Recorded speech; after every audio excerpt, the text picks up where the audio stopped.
that of the federal government to make these sectors feel more impactful. People evaluate Nigeria's spending on those sectors, health and education. They forget that Nigeria is not just run by the federal government's budget. All the 36 states, the Federal Capital Territory, all the local governments also prepare budgets and they spend on education and health. So if you really want to understand what Nigeria spends on education, because all of those standards, UNESCO, WHO, all those benchmarks, they are for benchmarks for national spending, not spending by one tier of government. In the 2017 budget, 55.61 billion naira was allocated to health, while 151.92 billion naira went to the education sector. And trading on the Nigerian Stock Exchange Monday saw a continued upward trend to gain further as the O-share index gained by 0.96% to close at 34,135.10 basis points, and market capitalization stood at 11.803 trillion naira. Next is more graphic details.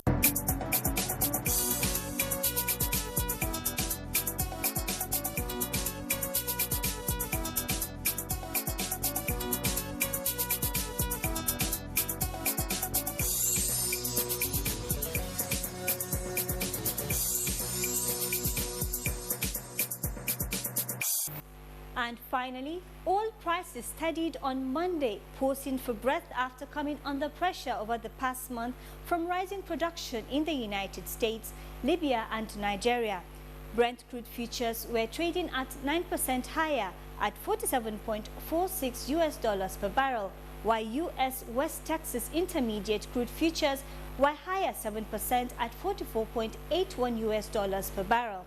Both benchmarks were down some 13% since late May, when producers led by Organization of the Petroleum Exporting Countries extended a pledge to cut output by 1.8 million barrels per day for an extra 9 months. Analysts said a steady rise in U.S. production along with output increases in Libya and Nigeria, which are exempted from the OPEC cuts, were undermining OPEC-led efforts in the near term. In May, OPEC supplies jumped at the back of recovering output from Libya and Nigeria. And that's it on Business News. Good morning. Thank you very much there, Amina Nujem, for the Business News on Good Morning Nigeria. Next for us, we go to the front pages of today's newspapers to check out some of the headlines.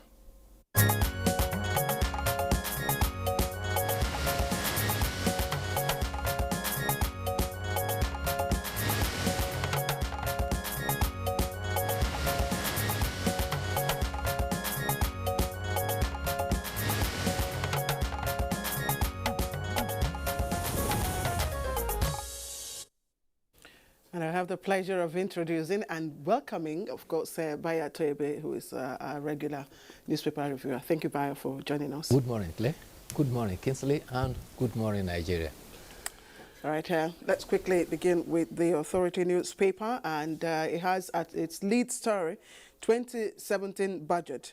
Federal government to release 350 billion naira for capital projects, and it comes with two riders. Funds to execute key projects available, and that's coming from Finance Minister. Nigeria has not overborrowed, says Udo Udoma. And you'll find another story trending at the bottom of the paper.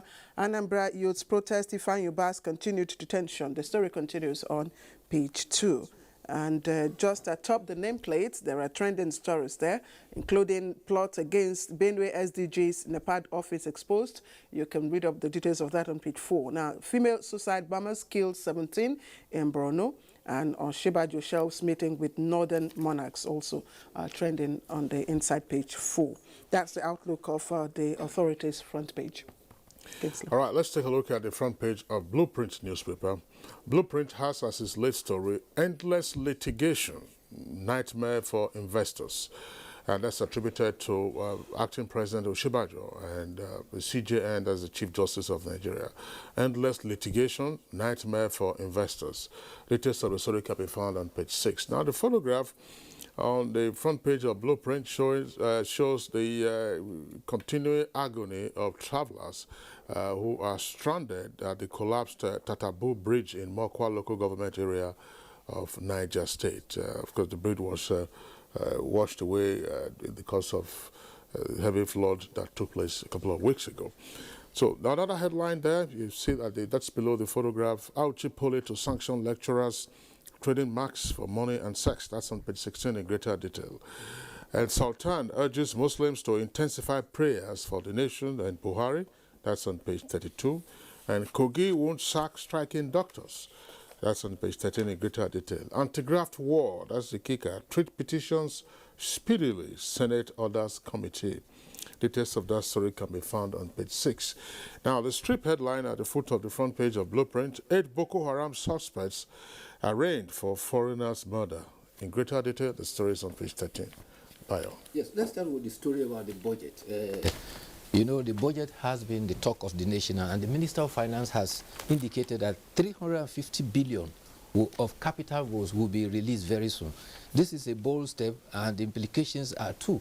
It means that with 6 months of the 2017 already gone, there has to be a doubling up in the implementation. Secondly, by law, the budget has 12 calendar months lifespan.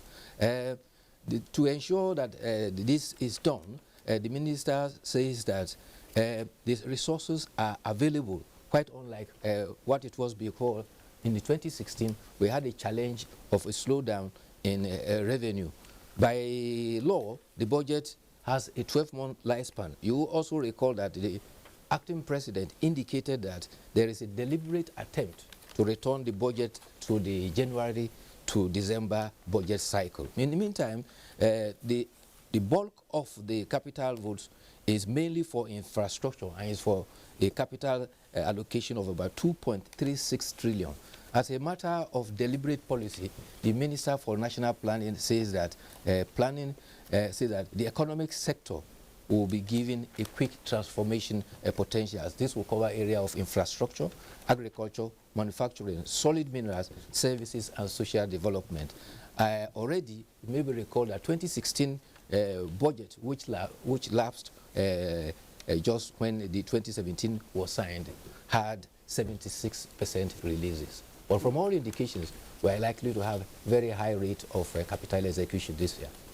Right, and we're glad that the money is available, so nothing should stop those projects from... Not all the money, though, but at least there's enough to kickstart the economy. Funds to execute key projects available, so yes. That's what... Don't forget that the budget has a deficit component, which means that the anticipated revenue certainly is likely to be in a shortfall. But be that as it may, we are on the quick start. Well, 2016, the capital releases amounted to 1.2 trillion naira. That's the information we also got.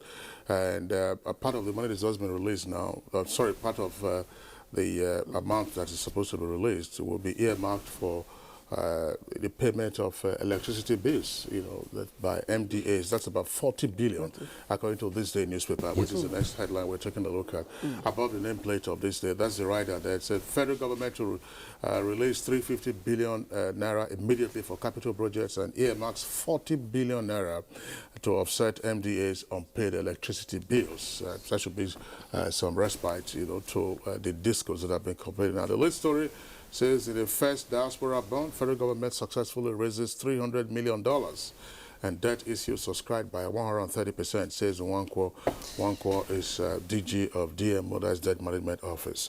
Also there on the front page of This Day newspaper, 15 policemen escaped death as herdsmen attack Fala's farm, and federal government to deploy 3,000 agro rangers, to check marauding cattle breeders. 15 policemen escaped death as herdsmen attack Fala's farm. That's about the second time, the herdsmen would attack. He was abducted, Yes, there was a time he was abducted. This time around, he had notice of the intrusion of the herdsmen, and he alerted the police.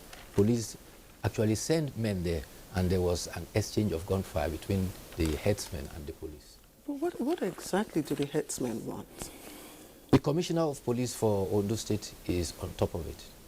Anyway, let's get on with the other newspaper. I have the New Telegraph with me, and again, it also has as its lead story the $300 million, of course, raised from diaspora bond.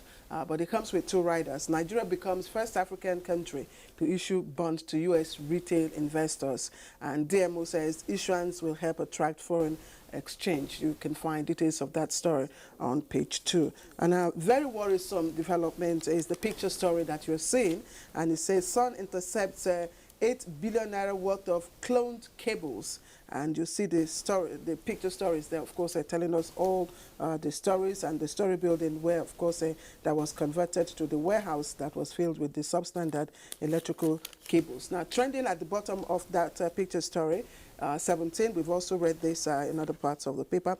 17 killed as suicide bombers attack Borno. Police headsmen in gun battle at Falai's farm. That's, of course, sorry, that's also making the rounds in other newspapers. Now, passive smoking linked to rheumatoid arthritis. The details of that story is on page 37. But what exactly is passive smoking? Passive smoking is you don't smoke, but you are in an environment where somebody is smoking. Yeah. The danger to you of the smoke he exhales and inhales is more than he who is even smoking. And that is why you are a passive smoker, and it is very dangerous. You Also, get that when you're in a bar, in a nightclub, and so Yes. on and so forth. So, you know, so... and related to that is also another health news, which is in the front page of, I think, the authority. It says, World Blood Donor Day. It reminds all that we should donate blood. The authority reports that if you donate blood, you are likely to live longer.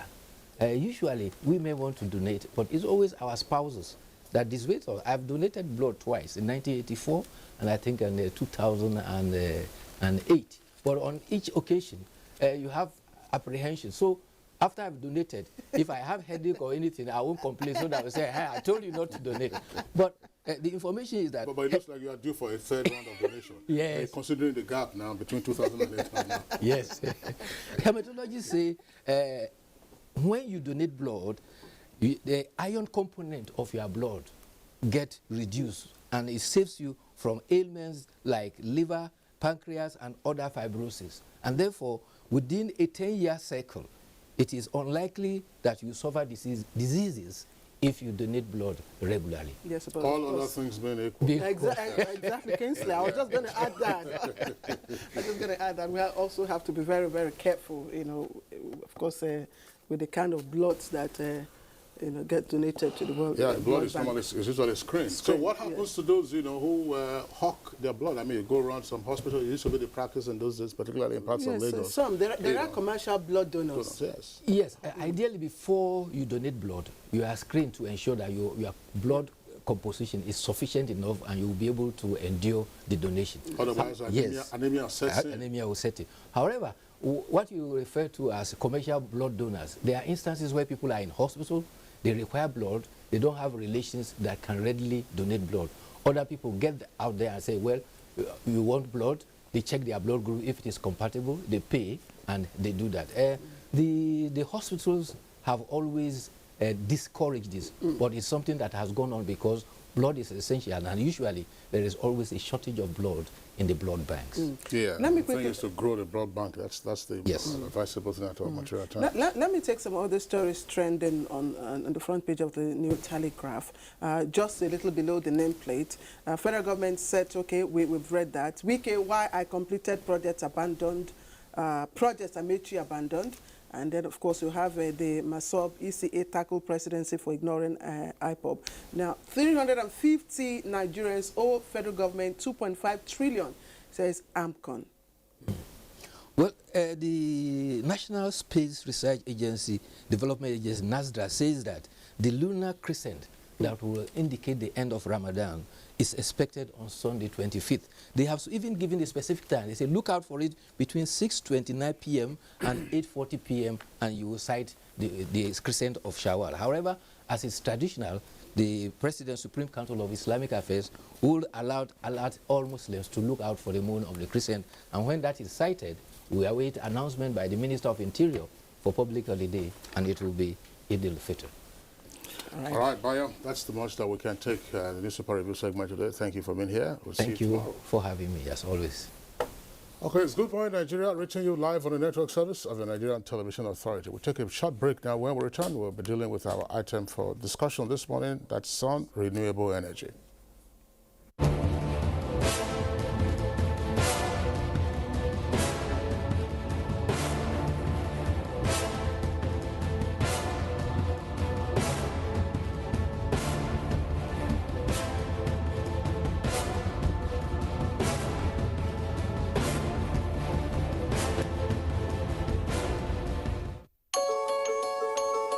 The Future Assured project of the wife of the president, Aisha Muhammad Buhari, is carrying out free medical screening and distribution of food items at various IDP camps while ensuring the economic empowerment of women through training and skill acquisition. In recognition of her efforts, wives of governors have lent their voices and support. In Kogi State, we feel the impact of Future Assured, especially in women and children. The Future Assured program of Mrs. Aisha Muhammad Buhari, the wife of the president, has been very assuring and still reassuring in Sokoto State. It has impacted positively in the areas of humanity, especially women and children. Supports the Future Assured initiative. Email programs@futureassured.org.ng. Future Assured, promoting and protecting the lives of Nigerian women and children. To the outer framers, the fringe goers, you don't need to hide anymore. Try Dettol Even Tone. It cleans and helps to reduce the appearance of blemishes, giving your skin a healthy feel. Dettol, be 100% sure.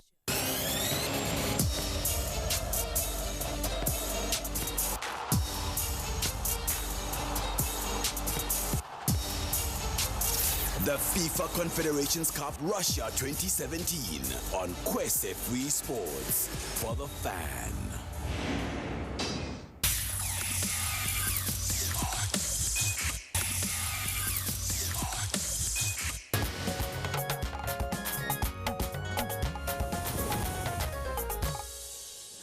All right, thank you for joining us once again. If you've just tuned in, you're watching Good Morning Nigeria, and it's happening live here on Africa's largest TV network, the NTA. Now, renewable energy has become the priority of several countries as the world moves towards what is called the energy mix. Now, Nigeria has been on this path, especially with the huge potentials in this regard. Our correspondent, Yemi Ajayi, has a background report. Let's listen.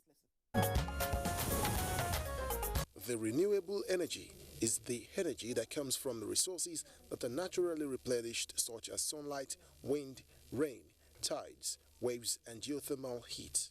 This replaces the typical sources of energy used in the everyday life, such as the generator set, motor fuel, cooking gas, diesel, petrol, among others.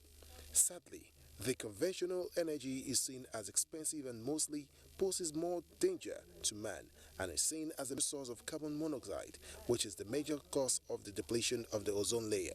However, experts believe renewable energy remains solution to tackling most of these global challenges, especially on climate change, as it is even cost-effective and so more affordable.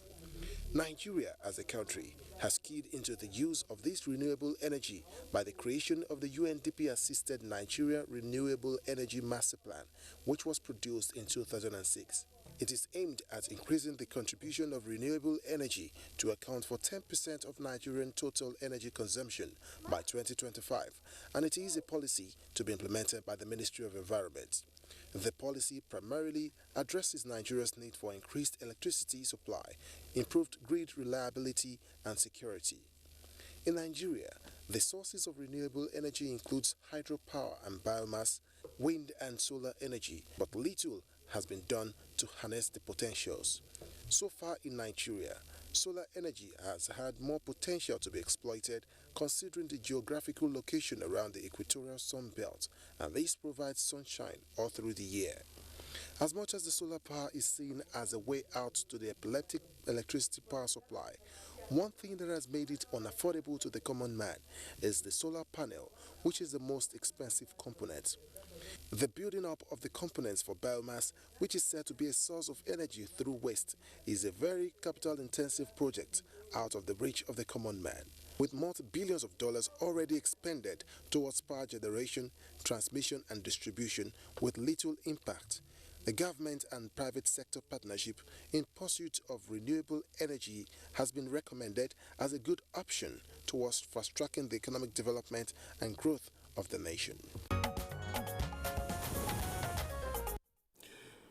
All right, thank you very much, Bayoyemi Ajayi, for that background report. Now we have guests with us here in the Abuja studios to begin the discussion on this subject, which is exploring renewable energy in Nigeria. First, we'd like to welcome at this time Dr. Felix Matthes, is a research coordinator at Eco Institute in Berlin, Germany. Dr. Matthes, a pleasure to have you join us on the program this morning. Good morning. Okay. And then we also have with us here in the studios Mr. Segun Adaju, who is President of the Renewable Energy Association of Nigeria. Dr. Adaju, I'd like to have you join us on the program. Good morning. Thank you. Okay. And then also here, Hanan Kabir. Hanan Kabir is Managing Director, CEO of Crits Energy Limited. Hanan Kabir, I'd like to have you on the program. Thank you. All right, Claire. Yes, of course. Much later on, we'll be joined from our Lagos studio by Mr. Additional Primo Ademuyewu, who is also a member of the Advisory Council of course, Council for Renewable Energy Nigeria. He'll be joining us later on in the conversation.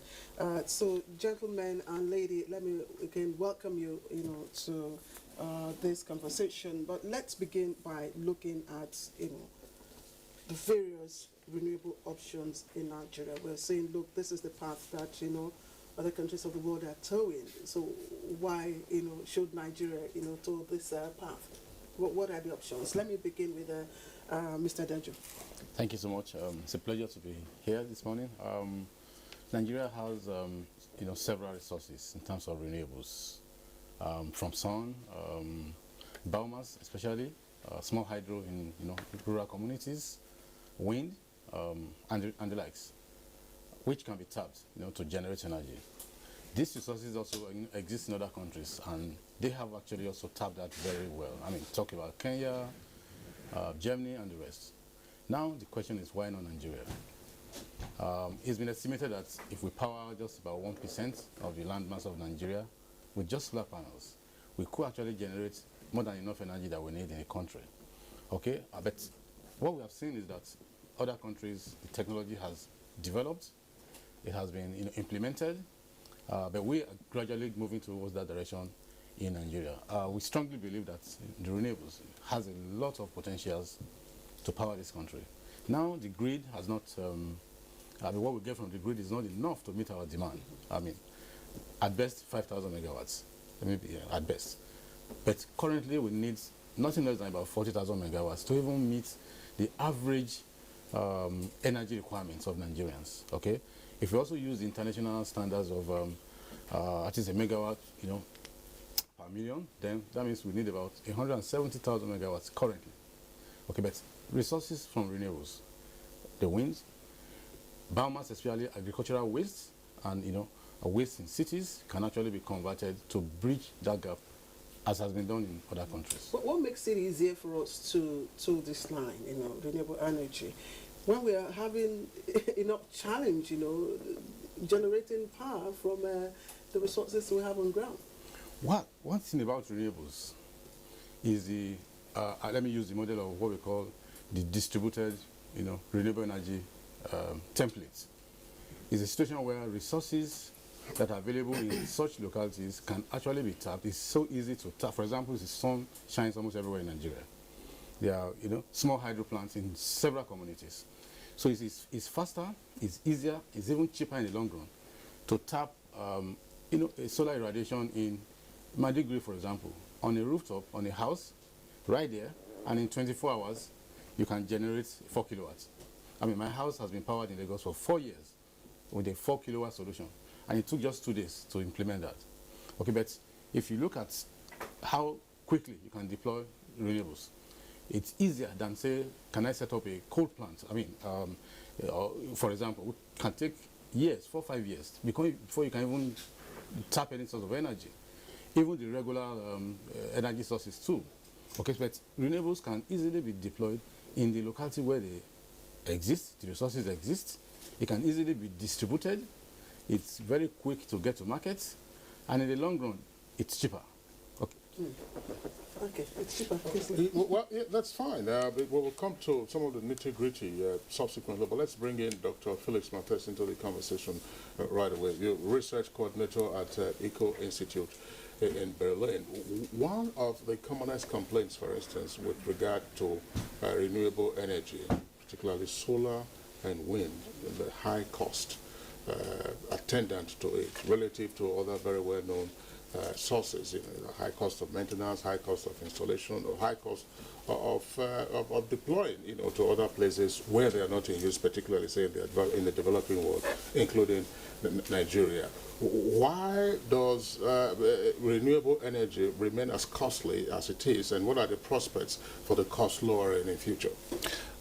First of all, I would question if it is really true that it's still more expensive. So if you have a look on the results of tender procedures on the unsubsidized cost of solar and wind, this is much more cheaper than if you would invest in new coal or gas plants. I think we have seen major cost decreases, and it is not only affordable, it is the cheapest option which is available at the moment, and you know what you are getting the electricity or at what price you get the electricity, because if the technology is on the ground, it is producing, and it does not depend on fuel supply.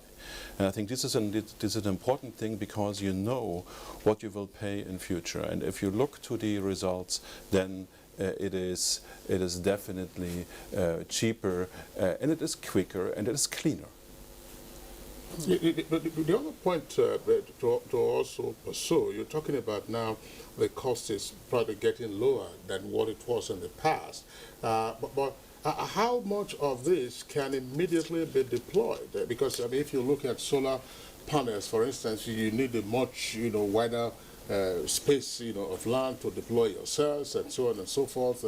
And for wind, there are also factors that look, the energy generated from wind cannot be stored, it has to be immediately deployed. So how are these issues impacting on the marketability, if you like, of renewable energy worldwide? I think there are two trends. The first is that there are local circumstances, but if you have a look, for example, to Morocco, Morocco at the moment holds the world record to have the cheapest wind. So that's not that far from here. And secondly, the revolution, the technological revolution we experience at the moment does not only apply to generation. We see massively decreasing cost of batteries driven by the electric mobility, by the electric vehicles.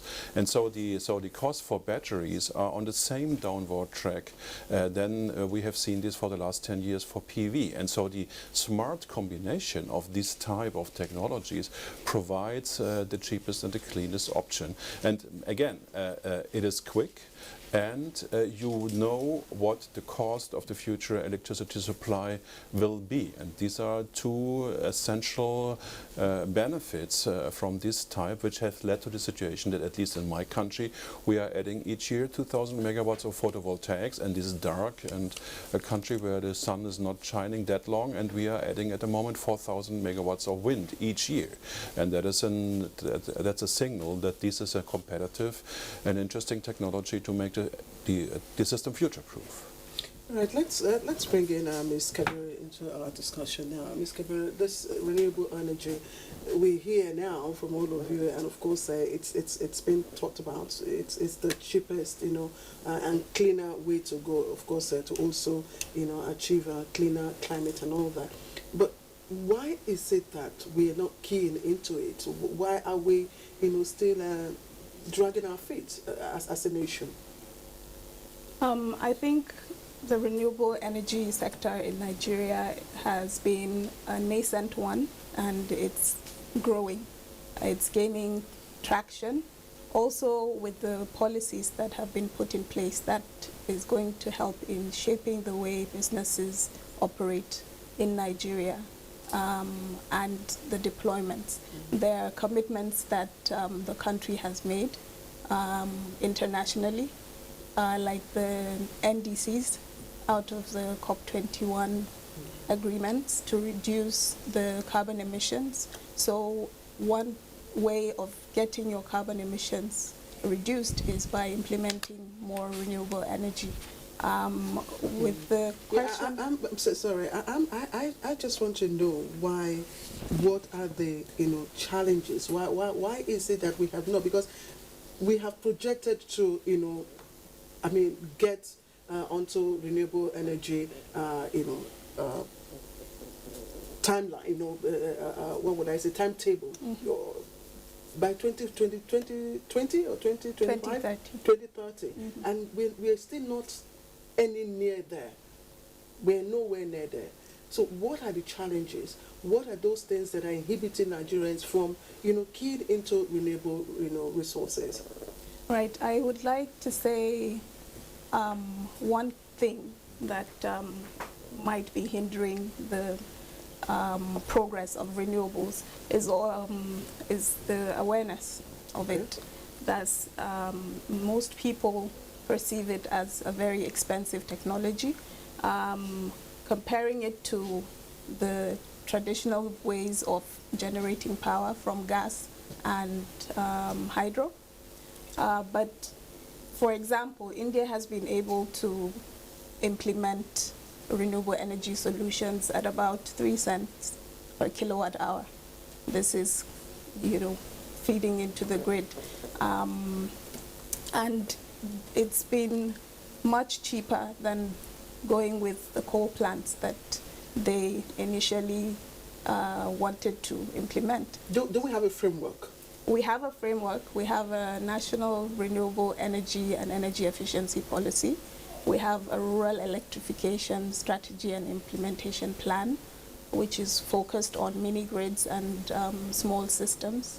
And we have the Sustainable Energy for All, which are guidelines and frameworks. So the issue is more on the implementation aspect and making it easier for businesses to actually implement the solutions nationwide.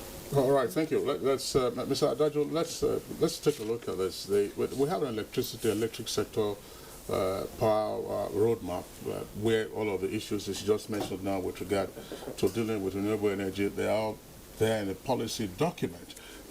We've had conversations on this program with investors in coal-to-power projects. They speak highly of it. We've also discussed with those who are investing in gas-to-power projects. They also speak highly of it. Now, you're here talking about renewable energy as something that's an option that should be worth our while. Now, how should the country marry all of these options, investment in gas to power, investment in coal to power, and then now, this one song of renewable energy? Thank you so much. I would like to address that by saying, most times it's advisable that, there's this adage that you don't put all your eggs in one basket, okay? So I support energy mix, okay, from the various resources. Gas will still be very relevant, definitely. But there should be an energy mix. And good enough, the Nigerian government has also passed a renewable energy policy that says by year 2030, there should be 30% mix of the energy that should be renewables. Okay, so energy mix is needed. But we also believe that we should not overlook other options like renewables that we can't tap. One, I keep mentioning it, it's faster to deploy renewables. In the long run, it's cheaper, and they believe that renewables is more expensive, has been debunked in other economies. The challenge has been the initial capital. Okay, and let me just go practical. I've done some barber shops installation. I kept mentioning barber shops to show what the impact of renewables can actually do in an economy. We've done over 200 barbers, and we were able to displace these small generators that they use, called I Better Pass My Neighbor. On the average, they spend about 1,000 naira on daily basis. The average Baba, 1,000 naira per day to buy fuel. They buy that generator for maybe 30,000 naira. So the initial capital outlay is very cheap. But they spend 1,000 naira every day for as long as they power that generator. In a month, they can spend 30,000 naira. Now, we've looked at and said, look, what can be the option? What solar capacity can power this system, this Baba? How much will it cost? We found out that it's average about 450 to 500,000 naira, which looks expensive to a barber shop. But a financing scheme where they can give me that 30%, that 30,000 naira, we deploy, and on a weekly basis, they pay me 5,000 naira. And in 18 months, 2 years, they have fully paid down this solution, and then they own the system, and they can still use it for 5 years. So in the long run, a framework that will create affordability. In the long run, that solar system has been cheaper for the barbers in Lagos than powering through the generator. Okay, so those are some of these one of the constraints. But now, investments in the world, in fact, there's a report by IRENA last year, but that 2016, the investments curve for renewables is on the rise, while investment curve and the graph on the other energy sources is dipping. Okay, so that means more people are investing in renewables than in the regular sources of energy supply, and that's a typical case study for Nigeria. Sorry, Mr. Adajo, you just raised the point I was going to ask you subsequently, because you said that you've used solar power in your Lagos home for 4 years now. And one of the commonest complaints, I'm sure you also hear residents in Lagos and elsewhere talk about, has to do with the initial investment cost. Yeah. If for a small barber shop you are required to have an outlay of 500,000 naira, knowing 500,000 naira, first of all, which facility are you going to get if you have a down payment of say 30,000? What percentage is that? What down payment are you going to get? For an average home, let's say a semi-detached or a fully detached property in Lagos or any other Nigerian city, what will be the cost of installing the solar panels, and what services can you power, what appliances can you power with that? I'm sure this is part of the question you get to hear from time to time from those who patronize you. Yes. So what's your take on this? Okay, first let me just clear that renewable energy technologies, they come in sizes, and the beauty of it is that they are scalable, so you can scale. For the barber shop, there are solutions that cost as low as 220 that can power a barber shop, but that figure still looks scary to a barber. Okay, the regular. Let me use my home for example. Okay, so I live in a 4-bedroom apartment. I have 2 televisions. I have a mid-size fridge. I have 1 AC that's called an inverter AC. I have about 6 or 7 fans. I have light bulbs, LED like 20. And I have a solution that is 4 kilowatts. When I did it, it was 1,580,000 naira. But I think current price, the last installation we did for a friend of mine was about 3 million naira. That same size. Now, the issue is that's the cost of a bungalow, by the way. Yes. Yeah. No, but now let me break it down. Before I deployed solar, I had a diesel generator, and I was burning on the average between 50 to 70,000 naira every month on diesel. That's true. Now, for 4 years, if I just assume I was burning about 50,000 naira per month in 4 years, that would be like that should be close to 600,000 naira in a year. It can't be less than that. And then over 4 years, you multiply. In the long run, from my own experience, I've recovered my investments in these installations within these 4 years, and my battery is still running, and I can still use the system for another. My panel is for 20 years. The inverter I have will go for 10 years. My battery is a minimum of 7 years. They're German batteries. Okay, so in the long run, the costs that I've saved, the expenses that I've saved by not powering my diesel, I don't have a diesel generator again. I sold it. So 24 hours, I also have electricity. So my children can read, they can watch the news and the rest. And then I'm not polluting society. These are additional costs that I have not added. There are environmental implications of polluting, injecting emission into the society. I have not added those costs. In the long run, over 4 years, my solar has paid me back. I've recovered my investment, and I'm enjoying probably the rest for free. The same for the barbers that we do. We sit down and analyze that your return on investments is between 18 months. We've seen that it's 18 months to 2 years for a barber, and then they can still use the solution for 3-4 years. So in the long run, I've proven that this is cheaper and is affordable. All right, Mr. Daju, well, thanks. That's the question I asked Dr. Matthews earlier in terms of cost. I mean, I'm not sure, I don't know how familiar you are with, cost of living in Nigeria, but the figures that he's quoting, I mean, you had me interject at some point that was the cost most likely of a bungalow, but it's one point that I would like you to speak to, using the German experience in terms of what power the solar can generate, what amount of electricity can generate, what it can also power in the home, and then the cost versus, the cost from hydro fuels. Claire, just before he comes in, we have another guest who we're bringing into the conversation. Yes, of course, Kingsley. Earlier on, I, of course, hinted that we'll be having Mr. Adesina Brimo Ademuyewu, a member of the Advisory Council of the Council for Renewable Energy in Nigeria, and he joins us from our Lagos Network Center. Mr. Ademuyewu, I hope I got your name correct. Thank you for joining us.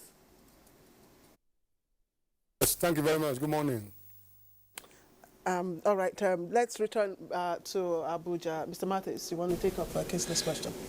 Yeah, I think the key issue is that the structure of the economics is different. And even if you are going for a coal-fired power station, the investment for a coal-fired power station is the double or a triple of a PV installation. And so the issue is to have smart financing, because in the end of the day, it's about investment and return. And one of the key issues for the renewables is that, number one, you need to have these smart financing solutions, and number two, this financing takes place on a very decentralized level. So nobody complains on the double or triple investment cost of a coal-fired power plant, because that is somehow guaranteed by the state, whereas on a decentral level, you are talking about the bungalow issue.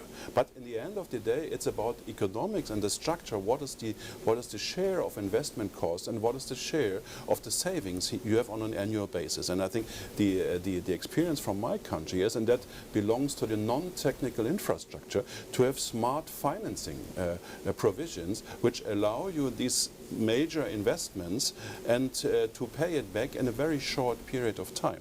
And I think this is an important point. The economics of the system are not different from the old system. Also, a coal-fired power station is also capital intensive. The issue is that the invest and return mechanisms are much more on a decentralized level. And so, dealing with these challenges, which are essentially not new, but they are popping up at a decentralized private basis. To deal with this, and there we have experiences with smart financing schemes, and it is also about getting other sources of financing, because the financing is available in principle. The question is, what is the framework for getting the return on the investment? And I think the energy system is about investments, and in the end of the day, it's about return on investments and dealing with these tensions between annual expenditures and once a time investments. And I think this is one of the key challenges to deal with this structural change. Dr. Matthews, you've used the phrase repeatedly, smart financing. Smart financing to access renewable energy. For whom? Is it for the domestic user, or for the commercial, or for the industry? It's for all. It's for all. We see installations for private residential users. There's an interesting case, especially in my country, for commercial users, because you don't need that much storage if you run a shop, etc., where the load profile is much more consistent to the production profile. But we also have applications where they use a combination of wind and solar for industrial installation. So the key issue is that the renewable electricity world is more a modular one, that you combine different sources to deliver electricity for the needs you have. And I think this combination of different modules, of different sources of electricity makes it suitable at least to all the applications. And one last word, I think what what we see is that that the production of renewables, if you have a look to solar or wind, is over the long term squeezing out the business case for the baseload power plants.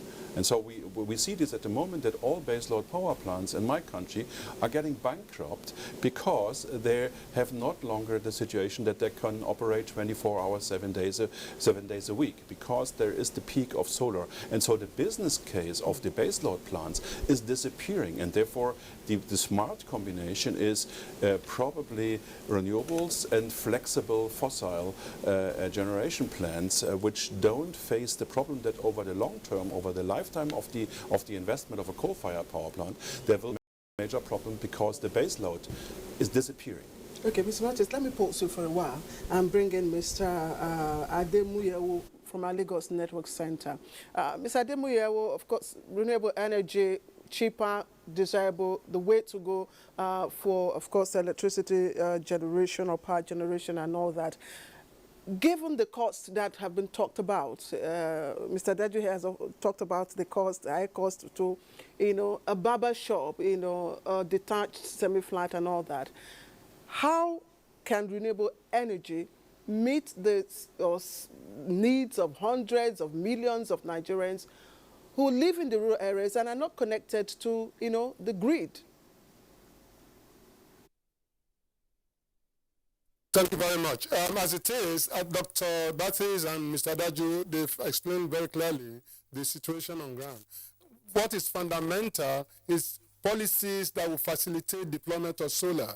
In our country, the various agencies are making serious recommendation, and in fact, I was in Abuja last week, and this has gotten to a very high level. There's a need, however, to have the private sector joining the government sector for this purpose. And one important aspect, which Dr. Mattis probably has said earlier, is the aspect of the framework for deployment of solar. That is, feed-in tariff and all those basic things that are essential. In fact, in any country where solar has been deployed successfully, like in Germany, Spain, and few others, even in the US, it's been because of the rates that they can either sell what they are not using, and the tax rebates and all these other public policy solutions. We need to do this in Nigeria, and I can confirm to you now that most of our agencies and ministries are working very seriously in this regard, and I think in due course, Council of Renewable Energy of Nigeria will come up with some collaboration to enhance the objective that we set out to do. It can be done in Nigeria once we have the will to do it. The Renewable Energy Master Plan we hear, of course, was developed not quite long ago. That, of course, is to address our commitment to emission reduction, of course, at the Paris climate change meeting. It hasn't still received, some form of momentum push. Does that give us an idea of our response to, the shift to renewable energy? If you have been following the industry in Nigeria, you find that we've moved a very long way, even though it hasn't gotten to the table for action yet. The situation, however, is, as Dr. Mattis said just now, the policy, the smart money, smart finance is a critical element.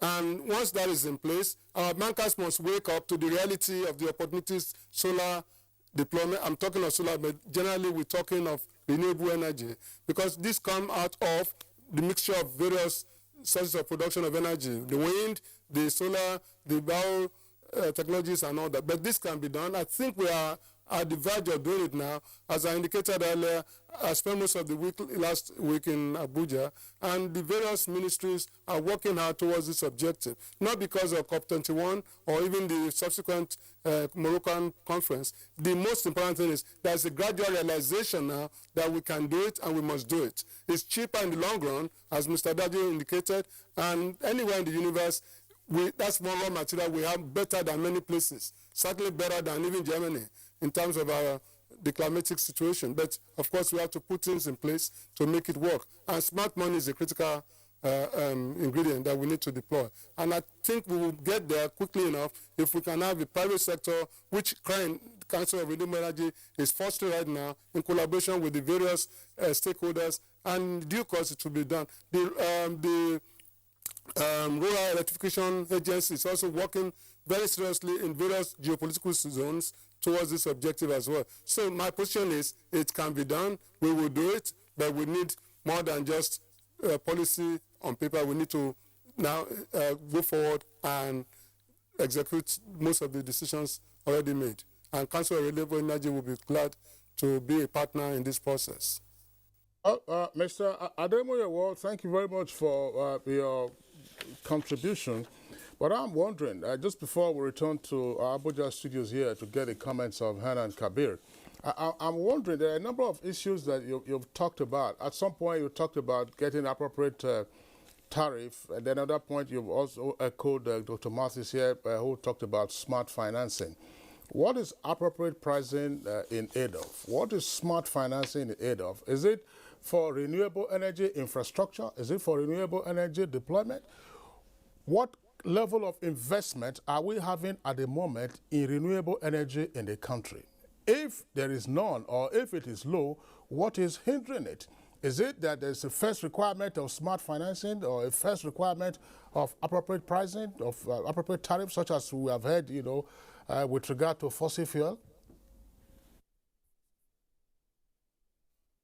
Thank you very much. The impediments are many. In our situation, what is preventing deployment of solar is actually the willingness of the private sector or the banking sector to be well educated or not educated about it. Once they understand the dynamics, it's a lot easier to finance for them, because after all, they're financing a car that costs 10 million naira or whatever prices, so it can be scalable in terms of deployment. And in the case of the model that Mr. Adaju indicated, if a Beba Show can be financed, they can pay back, because after all, the stream of clients they have is continuous.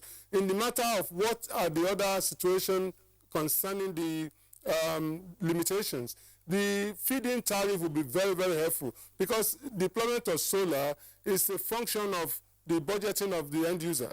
So, and end user in this case are electricity users. As it is right now, people are paying for darkness. We don't really have light in most of our locations, but they still have to pay anyway. Whereas if you have solar, your storage is a major determinant and as to what you use. So essentially, it's a matter of mixture of public policy in terms of taxation or the feed-in tariff, which we either buy back or you can get a tax rebate for the deployment of solar. And once that is in place, the financing agency, the banks, and even development agency can do it. But what is important is we have to learn from other societies. In our situation, we do have a genuine advantage in deployment of solar. It seems this discussion has been focused on solar and solar and solar and solar, but there are other possibilities as well. However, if we concentrate on solar, it is important that we should recognize that the raw material is all over Nigeria. Recently, the acting president did mention something about the interest of Nigeria to deploy renewable energy. And really, there's no better time for us to do this. So the impediments are soluble, are things that we can overcome once we have a will to do it. And it's relevant for individual user, corporate user, and the way we've wired our homes in the past may have to change, because we are used to just switching the button and everything comes on. We don't always need electricity to power ACs and all those at the same time. So you can scale your requirement to your specific needs. So if, in most homes, it's having TV or the computer or light are the most important part. So that's it. Then you can do a design of solar solution that will address that, which will not cost millions and millions. This fear of solar being expensive is a function of the use solar people want to, use people want to put solar into. So if it is just for basic needs, a good solar system designer will give you an appropriate budget for your deployment. And once the bank understands it, like Mr. Adaju just said now, he has a 4 kV somewhere, in his place, and it costs him maybe 1.5 million, or in recent current exchange rate fluctuation, it may cost 3 or 4 million. But even then, that's cheaper than the cheapest good car on the market today. So that if you can finance car, you can finance energy, and that will be more productive financing for the end user and the lender as well. So the potentials are unlimited, but we just have to understand it, because without understanding, it's difficult for people to actually see solar as a solution. This nation, the continent of Africa, needs solar deployment, because that's one area of special advantage. And you know what is most interesting is, if Iceland, Germany, all these other Nordic countries can deploy solar, so what is the excuse for us here? We have the abundance of supply, so it's a matter of creating industries for solar, because that really creates employment, and that is the way to go. Ms. Difa, Mr. Ademu Iyewo, and that's the reason why we're having. Let me bring in Ms. Kabir. Ms. Kabir, we're still talking elitists. Let's really bring it down. Let's bring it down so that the one-man business owner like the Baba, can also key into renewable energy. Now, 250,000 naira or thereabouts with a 30,000 naira down payment, maybe within a time frame, is still too much for a barber shop, for heaven's sake. So, can we make much cheaper designs, like Mr. Brymon said, so that we can get a lot more people, understand and key into it? I think it's two things we need to be aware of. One is the quality of the solution that you're providing and the durability, so how long it would last for, as well as the type of solution that is relevant for specific uses. If I can give you an example, if you're comparing how much it costs you to power your generator and how much it costs to, generate from solar, the solar still comes down to about 40 naira per kilowatt hour. With the generator, you're doing between 80 to 100 naira per kilowatt hour. But it's affordable because you're, spreading the cost. You're putting fuel on a daily basis. It's not one chunk that you're shelling out. Now, the thing is, if you're looking at it as a holistic cost, how do you make that initial one cheaper for the end user? If companies had financing, if they could walk into a bank, get financing for their assets that they can deploy. That's the problem. They don't have that. That's the challenge. That means they also need to take on the risk of getting back their money in a shorter period of time, even if they invest initially and offer an installment payment plan to the customers. That's on one side. On the customer side, they also need consumer financing. So if they can sign off on a lease to own, for instance, the company comes, installs for them, and they pay over time. It's comparable to the cost of the generator. Well, Hannah and Kabir, thanks.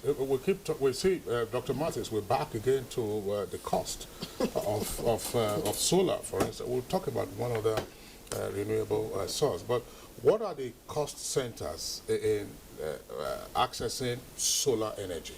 I mean, is it the cells? Is it the batteries? Is it the cables? Is it because it is new and therefore those patent holders are seeking to skim as much profit until it becomes widely available? No, I think if you have a look to the cost structures, there's approximately half of the cost is somehow linked to the inverter, to the panels, and to the racking. But the interesting thing is that the other half of the cost of renewables has somehow to do with maintenance, with installation, and which is domestic value added. And so it's domestic jobs. I think that is one of the motivations because you can widespread job creation and the value added much more more across the country than for investments in hot spots. And I think one of the issues to bring the costs down, especially for Nigeria, is that maintenance is comparatively expensive here, and that has to do with the lack of quality control and quality assessment of the panels which are installed here. And I think to have a government framework for a very rigorous quality control of panels which enter the center, which enter the country, or which are installed here, could bring down maintenance costs, for example. And there are many ways to reduce costs by having a look on the circumstances. But nevertheless, it is a capital-intensive technology. You need to have a high upfront cost. But I think again, also for the counterfactual, to do a lot of investments in coal-fired power plants is also capital-intensive. The key issue is that the financial mechanisms for payback are different for these huge investments than for the decentralized investment. And for example, having a revolving fund where you can finance in this type of investments and have the down pay on a longer period of time. And I would say, at least from my country, 4 years depreciation or payback is a highly attractive investment. I wouldn't describe this as a long term.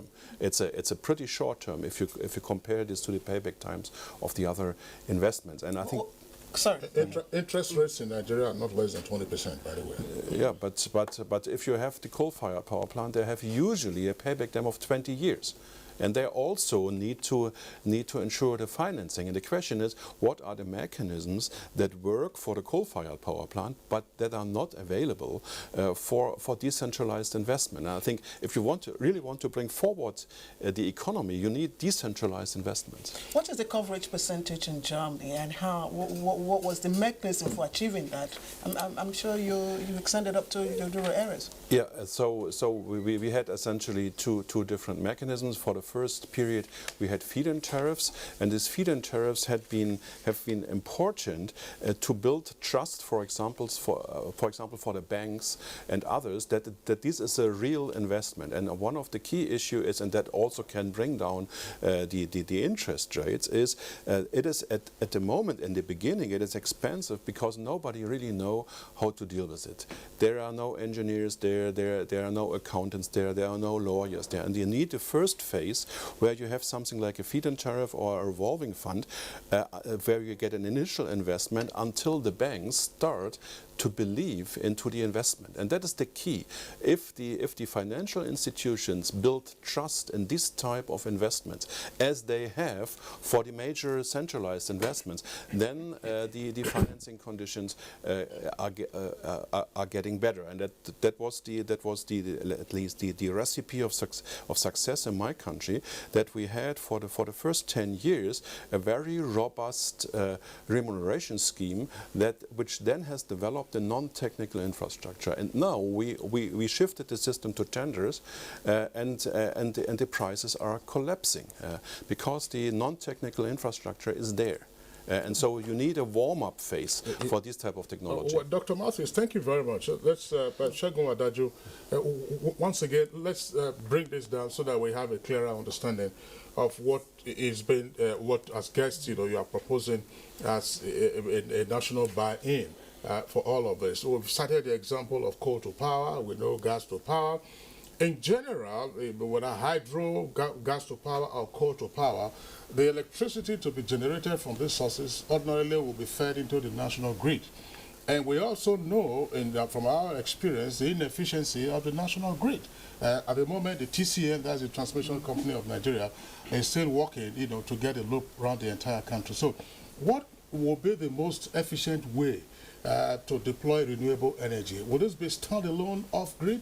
And if so, who will be, your most regular customers? A number of industries, as you very well know, in the Lagos, Ogun area, they have subscribed, to gas to power.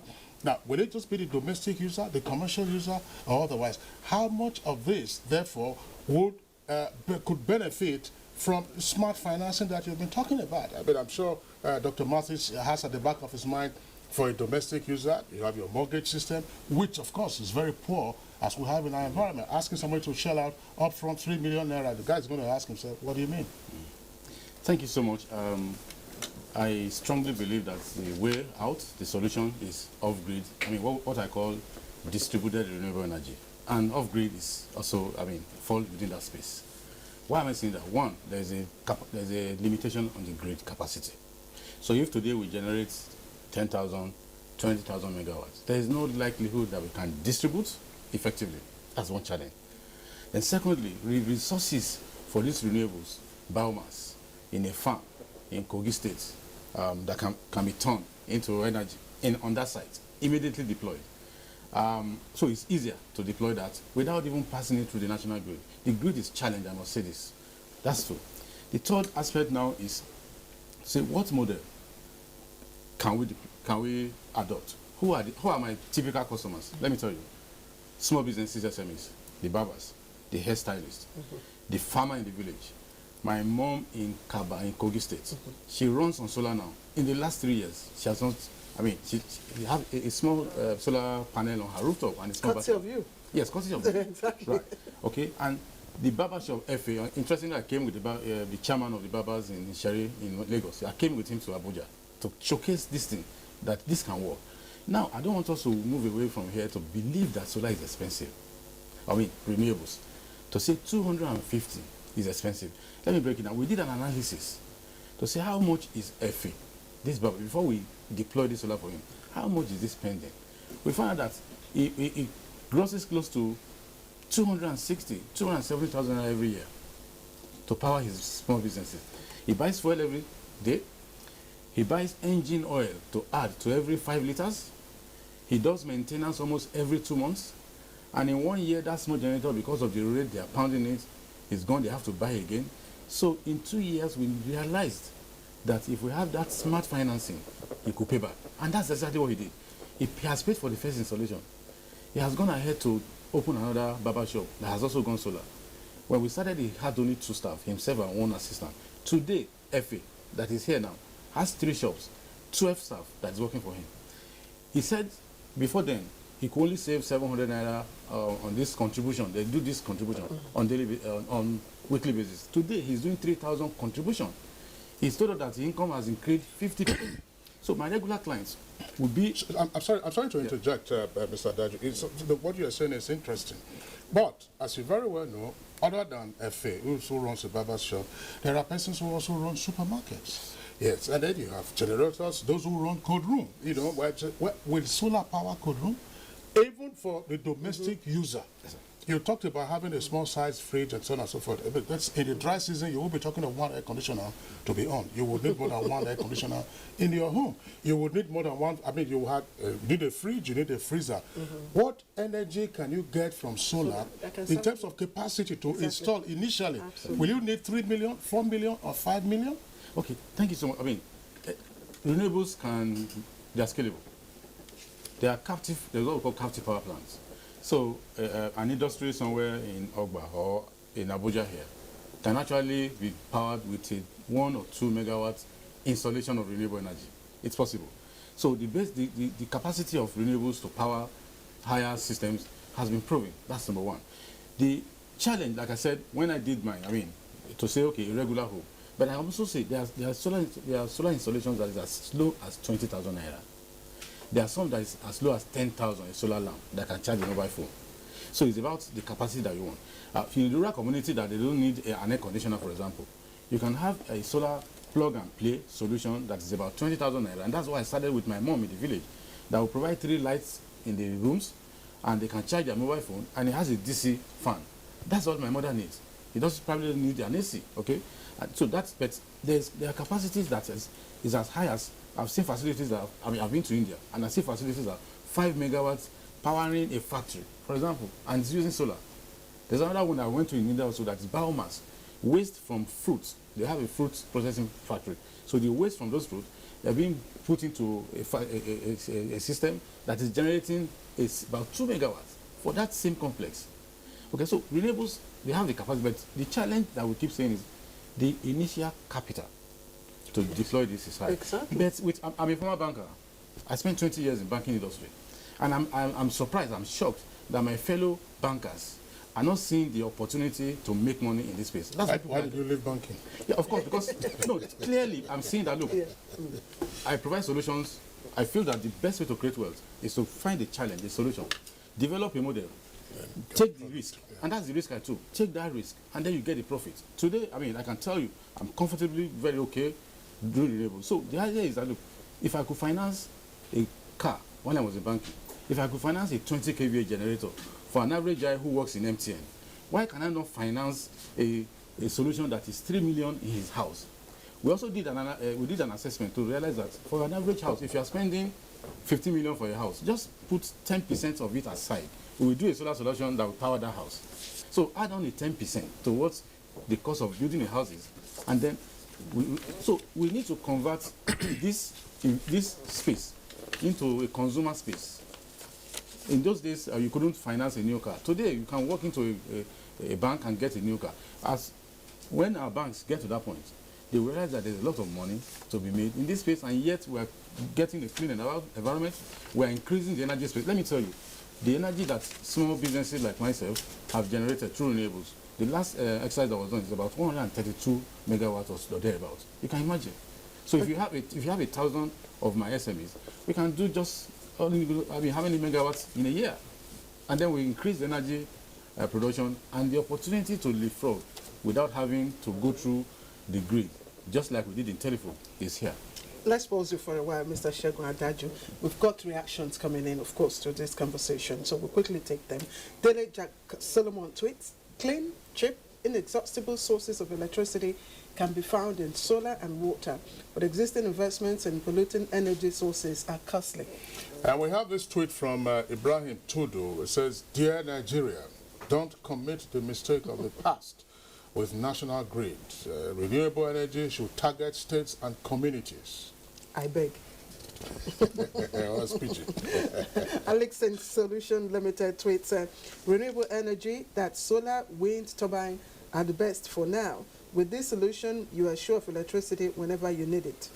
And Festus Akimboyewa tweets, individual Nigerians should be encouraged to invest in solar power rather than noise-making, smoke-emitting, and air-polluting generators. All right, I think I have another one. This is Suleiman Idris says, of course, this is to Hannah Kabir. You've done a great job. Of course, at NTA German, we're proud of you. Thank you.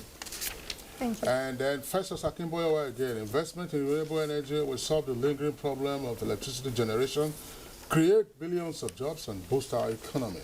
And David Mike Turungwa tweets, renewable energy can solve rural energy access. Please set standard and check the quality of solar imports from Asia. Amaka Shalom tweets, really?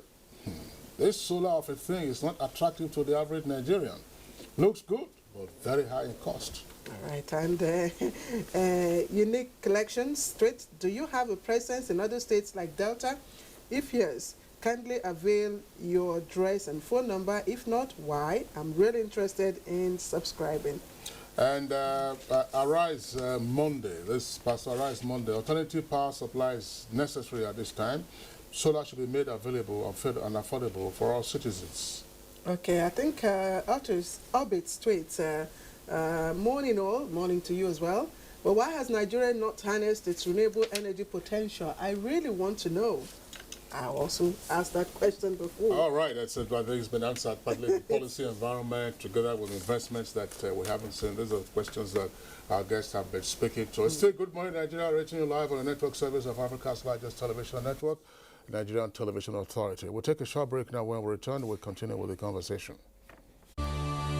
Admission forms for the 2017-2018 academic session of NTA Television College JAWS into its diploma programs are now on sale. The diploma programs are in film and TV production, broadcast journalism, and TV engineering technology. Applicants are required to have at least 5 credits, including English language and mathematics at SSC, NECO, or GCO levels in not more than 1 sitting. Application forms can be obtained from the TV College Refi JAWS or at any NTA zonal centers nationwide on payment of a no-refundable fee of 7,500 naira in bank draft in favor of NTA Television College. Completed application forms should be returned to the office of the academic secretary, NTA Television College, or the Center of Purchase on or before 28th of July 2017. For further inquiries, please call 0806 980 9807 or 0703 660 7155. NTA Television College, training you to be the best you can be. Jennifer, don't tell me you're still looking for chapters for your expo. What expo? I'm reading to pass.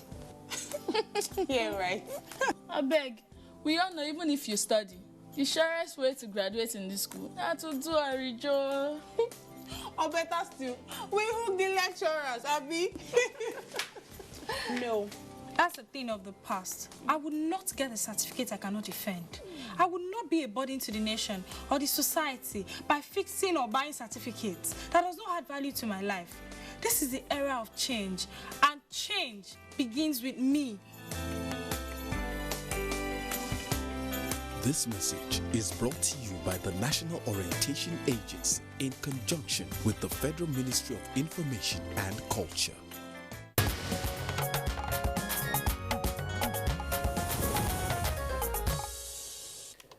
All right, welcome back. You're watching Good Morning Nigeria, and we're discussing exploring renewable energy in Nigeria. Now, let me take the question to Lagos. Of course, we have Mr. Brimo Ademuyewu. I'm struggling to get that name correct. Let's look at the cost implications. We've been talking about cost all day. We would like you to tell us if there are necessary steps that we must take, really, to get renewable energy, solar particularly, which is, of course, the common thing now, down to the grassroots, because what we have at the moment is that it's still urban-based.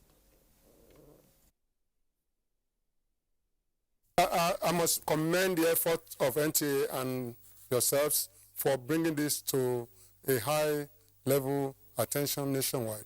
It's important that we understand that those who have succeeded with solar, especially in the West, they actually, as Dr. Mattis said, they did it with various public policies. So, first step is we have been able to set up banks for mortgage or for housing, for whatever. There's no reason why we cannot set up bank for energy or renewable energy for the common good.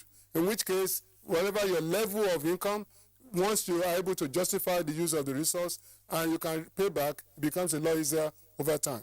I think that's one step. The other opportunity which we must consciously appreciate is renewable energy is not just buying something, it is a way of life. Once you are keen to it, it becomes an opportunity to create jobs, industries. People have to make the panels, and even if we can't make all the basic things in the first instance, we can gradually start the journey. So that will reduce the cost. In most countries right now, cost of solar has gone considerably lower. Now, inverters, somebody told me they can make inverter anywhere here because after all, it's a derivation of knowledge of physics. So they can do it. The materials that may not be available will be sourced. So to answer your question directly, therefore, it can be done. It's a matter of putting policy objectives in place. And at this point, I think the level of understanding and awareness at the government level is so high now in the ministries of energy and all that. So what we need to do is reduce the cost for accessibility and introduce smart funding or smart financing for bridging the acquisition of solar. So it can be done. It doesn't require any nuclear physics degree. It's just a matter of people deciding here and now that we want to use what is available, especially in this era of do or buy or make what is available in Nigeria. Solar solutions are raw material free. The sun is free. You're not buying or importing raw materials. It's a matter of just putting together the appliances, just as we are aspiring to make cars, so we can also make energy. So we get out of this payment for darkness and propelling the nation forward for industrial development. And solar solutions in particular, as we are talking about solar now, actually create jobs. We need people who understand that concept, and therefore, I don't know, like Mr. Daju said, I don't know why bankers are not able to understand, but nevertheless, we can educate them. Okay, I come from an industrial mindset. I know it can be done, and we can do it. So it's a question of working together to achieve the common national goal. And we don't even need extraordinary technical support from any country, because Nigerian professionals are able to do this. So it's an absolute area we can control, dominate, and reduce the cost. The impediment just now is the cost aspect. That we can manage once the volume rises. Like in any industry, once you have more users of a product, the unit cost in terms of pricing falls. And that's what we must do in solar. But it requires a very determined national policy to go for solar as part of the energy mix. So in the process, the question is, what are we comparing solar with? Are we comparing with coal-fired power that is pollutant and all that, or what exactly? So it's a solution that its time is now. Like one philosopher said, the time to the solution is now. The time has come. So I think I can assure listener that it can be done in Nigeria. We do not need extraordinary skill that is not available in Nigeria. The raw material is absolutely free, so the cost is managing pricing to, once we have the volume, and I think we can, and the Rural Electrification Agency is working very hard on this. I was there just a few days ago, and it can be done. We just have to have that confidence to drive it, and we will probably go beyond talking on television. Okay, well, Mr. Ademoye, well, thank you very much there for your comments. Of course, you're still speaking. You're still with us from our Lagos Network studios, and as you very well know, that's just it's abutting the Atlantic Ocean, so you have a lot of wind there, unless the co-Atlantic city is now acting as a windbreaker. I'm raising this point on account of one of the areas of renewable energy that we've not touched on, which is wind. What is the handicap with regard to investment in wind energy? I know that in Katsina, there was a windmill that was set up there some time ago, and Ibadan is said to be also amenable to wind energy, and of course the coastal states, Lagos for instance. So why is there less focus on setting up wind farms? You have wind farms off the coast of Kent, one of the largest in the world. So why aren't we also looking at wind energy rather than solar? Question. The reality of our situation as a nation is, in fact, lack of synergy or collaborative spirit in achieving a purpose. All these other distribution network or generating capacity, they are not working together. They're working separately. You have to have a volume user for wind, for example, to make it economic. Whereas in the case of solar, you can actually do solar in a village. So I think the answer to your question is maybe the investment scale and the technology gap for that, but it can be done. The reality of studies in the past regarding wind in the Nigerian environment is consistency. You know, solar can be stored. Wind, of course, can also generate capacity that you can store, but wind blows within a particular time frame. So that may be a critical consideration, but if it's a part of energy mix, it can be done, but you need scale to be able to combine all of them beyond solar. Solar you can do in situ, you know, just for a single user. Whereas it's going to be more challenging to have the harnessing of wind on the Atlantic for one house. You know, that would be more expensive. However, if there's a generating company is interested and there's an off-taker, then why not? They would consider it. But it's a matter of detailed study. It's just that it is because of the intensive effort people have put on solar. That's why it's a lot easier to now do distributed generation for solar on a level that is human. So the answer to your question is it can be done. But the reason why it's not being done is maybe there are no immediate major off-taker for it.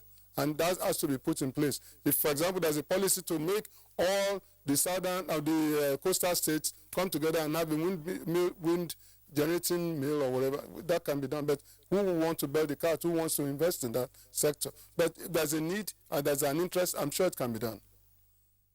All right, additional Brimo Ademuyewo, member of the Advisory Council for Renewable Energy in Nigeria, joined us from our Lagos Network studios. We'd like to appreciate your insight.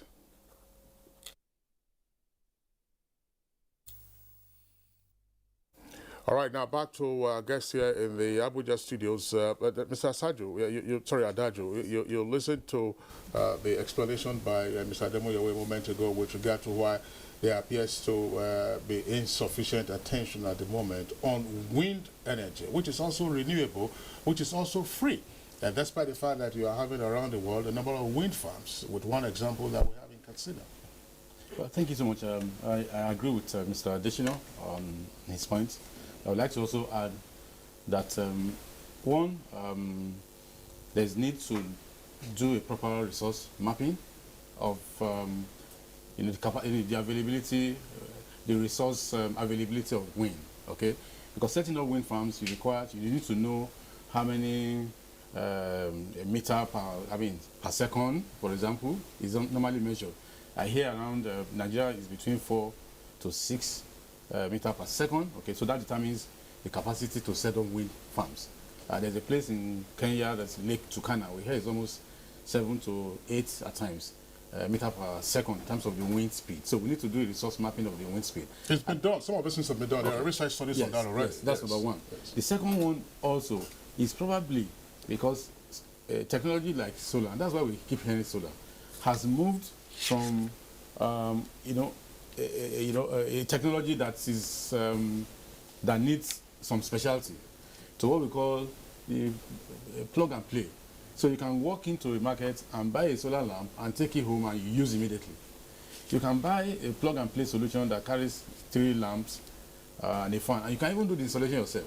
So some of these technologies has, because of economies of scale, has developed faster than, for example, wind in Nigeria. But we also strongly believe that, of course, there is a lot of capacity for wind. For example, a friend of mine, like I said, who has an apartment, 10 apartments in Abuja here, that is completely off-grid, did a combination of solar and wind. So he did a hybrid, wind, 1 kilowatt wind. It doesn't have to be 2 or 5 megawatts wind farm. It can be 1 kilowatt that can power a rural. In those days while we were growing up, we used to see some, in the rural areas, some design of windmills to use for water pumping many years ago, okay? So it's actually one area that Nigeria is also going to. Also, I also strongly believe in biomass, the resource availability of that. For example, a few of our members in the Renewable Energy Association of Nigeria, and I particularly mentioned here Ajima Farms, just launched a biomass power plant. It's somewhere in Abuja here, and it's running. And you can imagine the waste that we have in so many locations. So these other resources need to also be tapped. They need to achieve economies of scale so that they can be as popular as solar is getting to. But I believe that we have the resources and we need to tap them. How well is the solar panel assembly plant outside Abuja, somewhere in Karishido?